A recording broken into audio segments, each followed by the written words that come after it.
Church కోసం కానీ మసీద్ కోసం కానీ దేవాలయాల కోసం కానీ భూమి అలకడి చేయమని చెప్తే, ఎందుకంటే పెద్ద ఊరు ఇది, ఏదో వాటిగా ముగ్గురు కుటుంబాలు లేవు. నా దేశం ఇక్కడ మీరంతా ఈ 8,000 మందిలో అన్ని వర్గాలు ఉంటారు, ఇక్కడ అన్ని కులాలు ఉంటారు ఇక్కడ. కానీ మీ అందరి కులం ఒకటే, పేద కులం, పేదోళ్ళ కులం, రెక్కల కష్టాలు నమ్ముకునే కులం, కలిసిమెలిసి ఉండే కులం. గుర్తుపెట్టుకోండి, మనకు పంచాయతీలు ఏం తెచ్చిపెట్టావు. కాబట్టి తప్పకుండా నేను అనుకోలేక ఇంత ఏదో పోయేద్దాం బాగానే వచ్చిన నేను, ఆ స్థితికి పోయి ఇంటికి పోతున్నప్పుడు పోయేద్దాం బాగానే వచ్చిన నేను. కానీ గింత గొప్పగా మీరు ఇక్కడ వచ్చి గిన్ని దండలు తెచ్చి గిన్ని శాల్వాలు తెచ్చి పెద్ద స్టేజ్ చేసి మైకి పెట్టి గింత గొప్ప సభ పెడతారని మాత్రం అనుకోలేదు. ఈ సభ పెట్టిన దానికి పడదల పడాల్సిన అవుతుంది.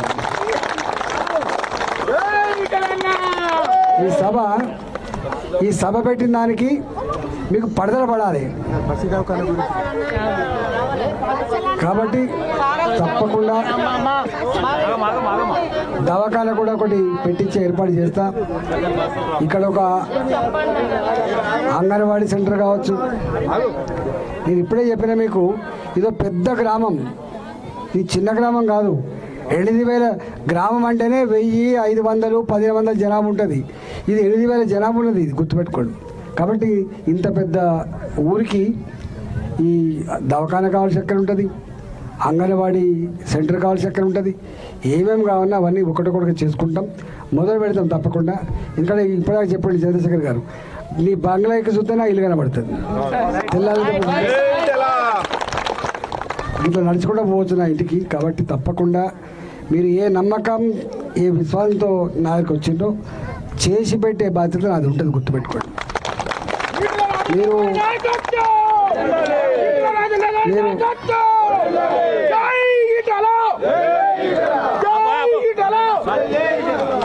మీరు తుమ్ముకుంట కొత్త, మీరు తుమ్ముకుంట కొత్త, కానీ హైదరాబాద్ కొత్త కాదు. మీరు నేను ఎంపీ కొత్త, ఇక్కడ నేను ఎంపీ కొత్త, కానీ నేను గతంలో 25 ఏళ్ళు మీ కళ్ళ ముందు కదలన్న బిడ్డను. నేను తెలంగాణ ఉద్యమంలో 14 ఏళ్ళు కష్టపడ్డా. నేను మొట్టమొదటి పైసల మంత్రి నేనే. ఆ తదుపరి మీరంతా కరోనా వచ్చినప్పుడు మీ కుటుంబాలన్నీ కూడా ఇళ్ళకే పరిమితమై బిక్కుమంటూ బతికినప్పుడు, ఏ ఇంట్లో కరోనా వస్తుందో ఎవరిని తీసుకుపోతుందని చెప్పి మీరు భయపడ్డప్పుడు, నేను ఏ మంత్రి ఉన్నప్పుడు ఆరోగ్య మంత్రిగా ఉన్నా. మీరు మీ ముషిరాబాద్ అయితే చెప్తారో గాంధీ హాస్పిటల్ సెంటర్ అయింది. గాంధీ హాస్పిటల్ రోజు వచ్చిపోయేది. నేను పేషెంట్ దగ్గరికి అమ్మ రాలే, పేషెంట్ దగ్గర నాన్న రాలే, పేషెంట్ దగ్గర కుటుంబ సభ్యులు రాలే, పేషెంట్ దగ్గర మా డాక్టర్ పోయిండు, మా నర్సు పోయిండు, నేను పోయినా. కాబట్టి ఇవాళ మీరు తుమ్ముకుంట కొత్త, నేను ఇక్కడ మల్కాజిగిరి ఎంపీ కొత్త, కానీ మీరు పాతనే హైదరాబాద్కు రాజకీయాలకు నేను పాతనే. కాబట్టి పేదల బతుకులు, పేదల కన్నీళ్ళు, ఆ కష్టాలు చూసినాడు నేను. ఇక్కడ నేను కూడా చిన్నప్పుడు ఇక్కడే చదువుకున్నాను. కాబట్టి నేను యాకత్పురంలో నా చిన్నప్పుడు చిన్నప్పుడు హై స్కూల్ చదివినప్పుడు యాకత్పురంలో నేను. అందుకని యాకత్పురంలో ఉన్నా అంటే మీకు అర్థం చేసుకోండి ఎట్లుంటే బాధలు. అందరి బాధలు, అన్ని వర్గాల బాధలు తెలిసిన వాడిని. కాకపోతే అన్నింటినీ ఒకేసారి పరిష్కరించేటువంటి శక్తి ఈ గవర్నమెంట్కి ఉండదు. ఉన్నంతలో మీకు నీ ఒక్క డబుల్ బెడ్రూమ్ కాదు, మీరు ఎప్పుడైనా అడగండి, డబుల్ బెడ్రూమ్ అనగానే వాళ్ళకి ఏం కావాలంటే చేసి పెట్టమంటుండే. ఒక్కొక్క దగ్గర 3 బోర్లు 4 బోర్లు వేసి అన్నిటి మీరు మీ చుట్టాలు ఇట్లా ఉంటారు. ఇక్కడ మురాడిపల్లె కాడ ఇచ్చిన, కానీ వాళ్ళకు వద్దన్నారు. గడికేసర్లు ఇచ్చిన, తర్వాత ఇక్కడ దుండిగాళ్ళు ఇచ్చిన, ఇక్కడ నిజాంపేటలు ఇచ్చిన, ఎక్కడైనా. ఎందుకంటే వాళ్ళు పేదోళ్ళు కాబట్టి, బెంగళూరుతో లేకపోతే ఆగమైపోతారు. కాబట్టి మీ అందరికీ వాళ్ళు కూడా వచ్చినట్టుగా సౌకర్యం కల్పించి మళ్ళీ మీరు పని చేసుకోవడానికి హైదరాబాద్ పోవడానికి బస్ సౌకర్యం కూడా కల్పిస్తా అని చెప్పి మీకు మాట ఇస్తూ మీ అందరికీ ధన్యవాదాలు తెలుస్తూ నమస్కారం. భారత్ మాతకి జై. జై భారత్ మాతా కీ జై.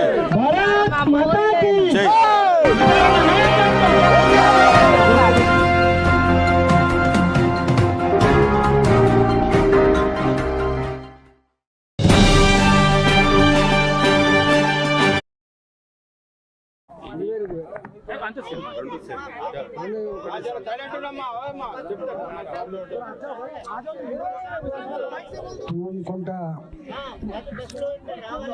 డబుల్ బెడ్రూమ్ లో నివసిస్తున్న ప్రజలందరికీ మీ అందరికీ ధన్యవాదాలు, శుభాకాంక్షలు. ఈ కార్యక్రమానికి అధ్యక్షత వహిస్తున్న మా అధ్యక్షుడు నరసింహారెడ్డి గారు, ఇప్పటిదాకా మీ ముందు మాట్లాడిన మీ ఊరి వాసి, ఇక్కడ ఎంపీపీగా ఉండే గతంలో చంద్రశేఖర్ గారు, హైమారెడ్డి గారు, మాణిక్ రెడ్డి గారు, గంగిరెడ్డి గారు, ఈవీరావు గారు,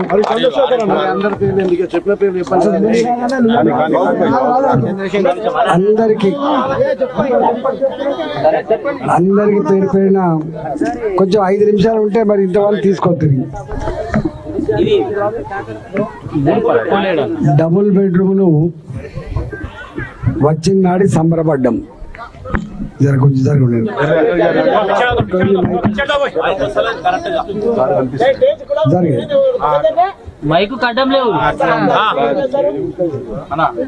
సంబరపడ్డం ఎందుకంటే మంచి దూరంలో ఇల్లు వస్తుందని చెప్పి. మీ అందరికీ శుభమే, కానీ ఒక్క బాధ మాత్రం మిమ్మల్ని వెంటాడుతుంది. ఇన్ని రోజులైనప్పటికి కూడా ఇచ్చిన ఇళ్లకు అలకేడి చేయబడ్డ మనుషులు రాలే. కారణాలు అనేకం ఉన్నాయి.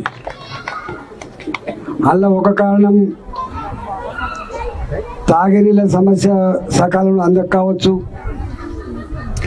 రెండవ సమస్య కరెంటు సౌకర్యం సకాలంలో అందక కావచ్చు. మూడవ సమస్య లిఫ్ట్లు పనిచేయక కావచ్చు. నాలుగో సమస్య డ్రైనేజ్ సిస్టమ్ సరిగ్గా లేక కావచ్చు. అన్నిటికంటే ముఖ్యమైన సమస్య ఒకటి ఉన్నది. వాస్తవంగా ఇంతకుముందు మనోళ్ళు చెప్పినట్టుగా 10% మాత్రమే లోక, 90% ఎక్కడో అంబేర్పేటలో, సికింద్రాబాద్లో, ముషిరాబాద్లో ఉన్న వాళ్ళకి ఇచ్చింది, పేద వాళ్ళకి ఇచ్చింది.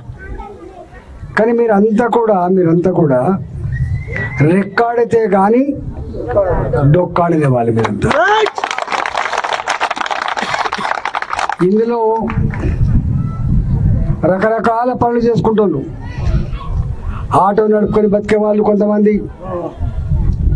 4 ఇళ్లలో పని చేసుకొని బతికే వాళ్ళు కొంతమంది, పళ్ళు అమ్ముకొని బతికే వాళ్ళు కొంతమంది,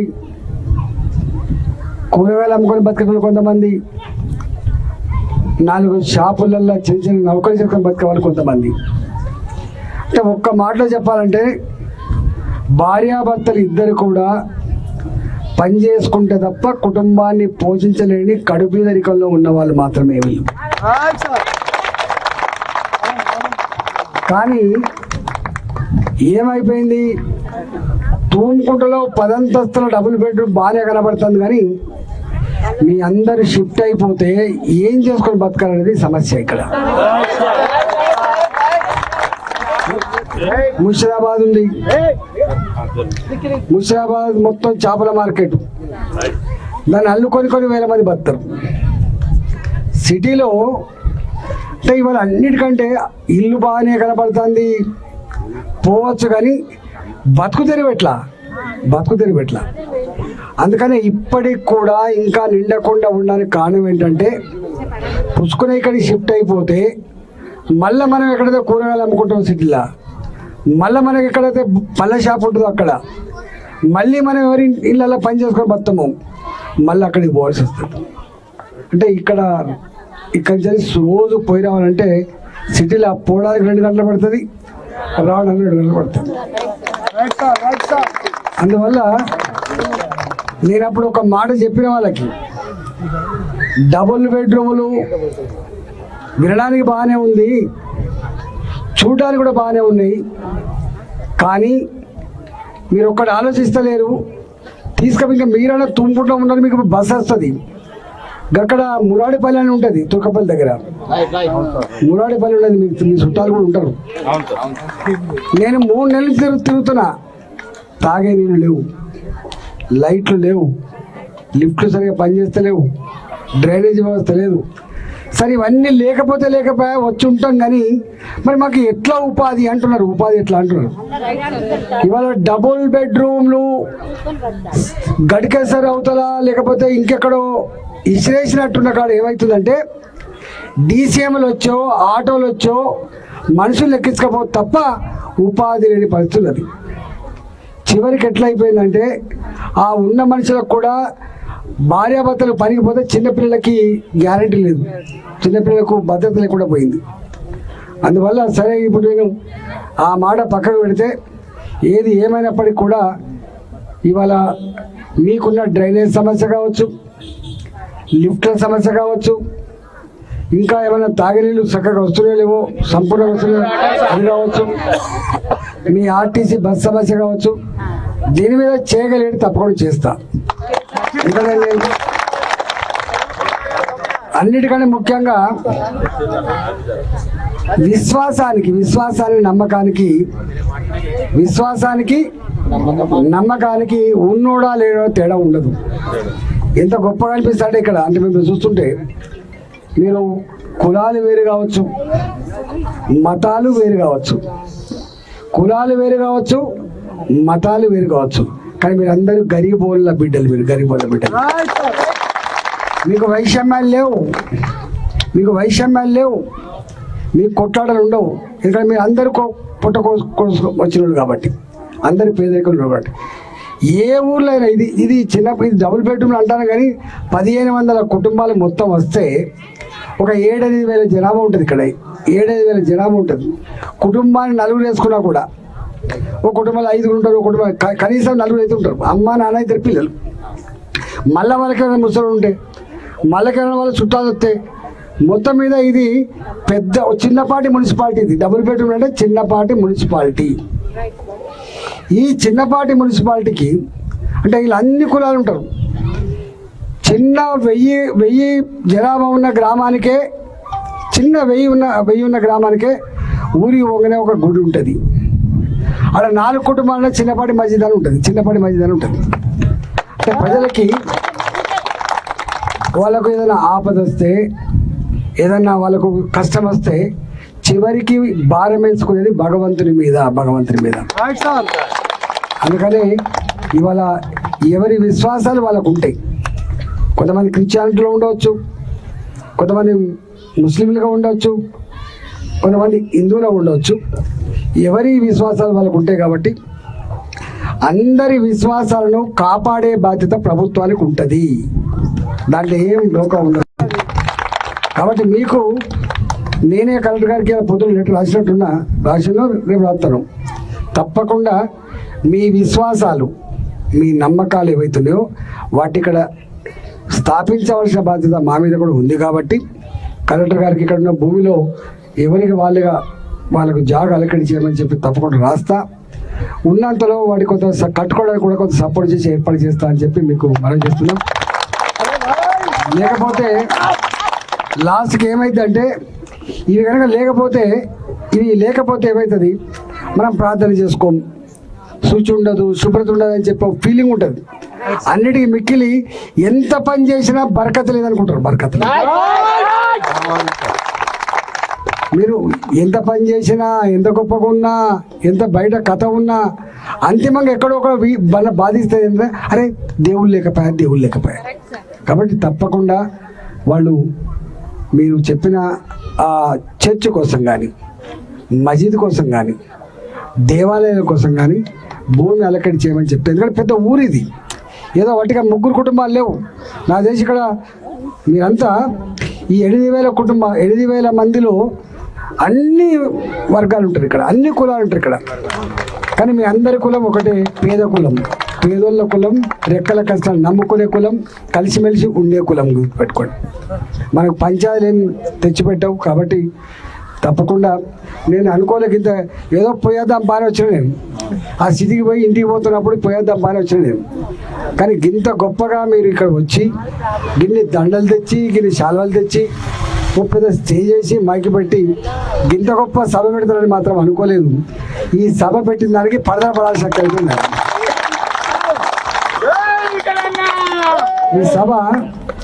ఈ సభ పెట్టిన దానికి మీకు పడదలు పడాలి. కాబట్టి తప్పకుండా దవాఖాన కూడా ఒకటి పెట్టించే ఏర్పాటు చేస్తా. ఇక్కడ ఒక అంగన్వాడీ సెంటర్ కావచ్చు. నేను ఇప్పుడే చెప్పిన మీకు ఇదో పెద్ద గ్రామం, ఇది చిన్న గ్రామం కాదు. 8,000 గ్రామం అంటేనే 1,000, 500, 1,500 జనాభా ఉంటుంది. ఇది 8,000 జనాభా ఉన్నది, ఇది గుర్తుపెట్టుకోండి. కాబట్టి ఇంత పెద్ద ఊరికి ఈ దవాఖాన కావాల్సి ఎక్కడ ఉంటుంది, అంగన్వాడీ సెంటర్ కావాల్సి ఎక్కడ ఉంటుంది, ఏమేమి కావాలన్నా అవన్నీ ఒకటొకటి చేసుకుంటాం, మొదలు పెడతాం తప్పకుండా. ఎందుకంటే ఇప్పటిదాకా చెప్పండి చంద్రశేఖర్ గారు, నీ బంగ్లాకి చూస్తే నా ఇల్లు కనబడుతుంది. తెల్లారి ఇట్లా నడుచుకుంటూ పోవచ్చు నా ఇంటికి. కాబట్టి తప్పకుండా మీరు ఏ నమ్మకం ఏ విశ్వాసంతో నా దగ్గరికి వచ్చిందో చేసి పెట్టే బాధ్యత నాది ఉంటుంది, గుర్తుపెట్టుకోండి.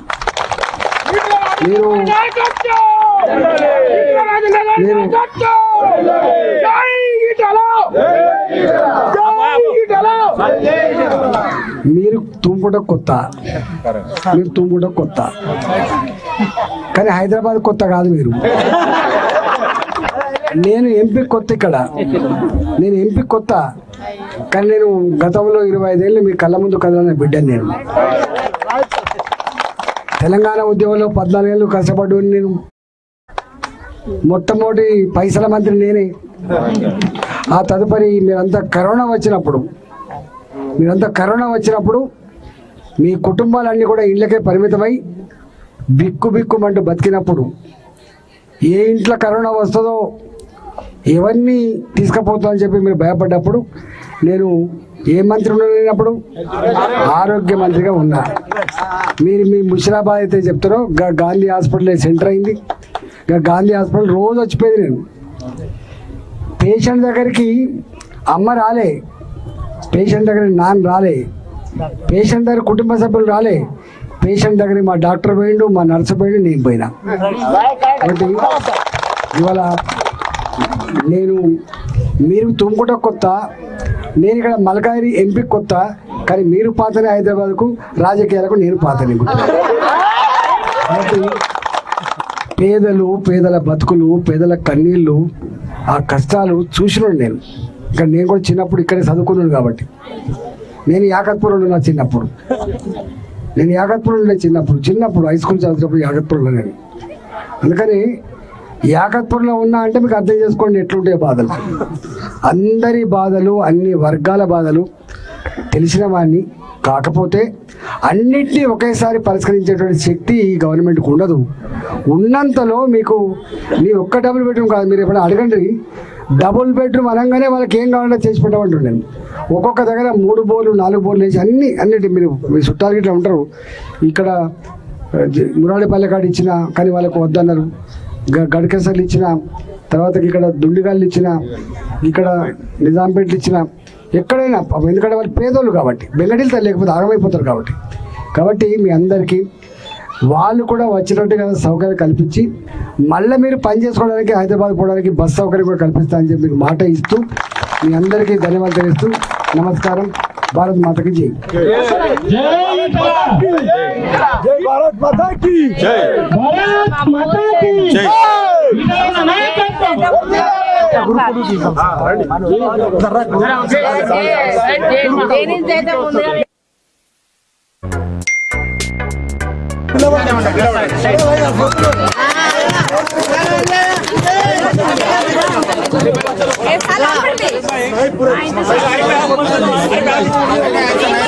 చిన్న ఉంది, దయచేసి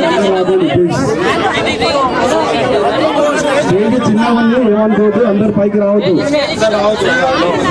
దారి పోయినాక మీరు అందరు పైకి ఎక్కి ఫోటో దిగులు కావాలండి. పది బస్సులు లోపల రావాలి, 10 బస్సులు రావాలి.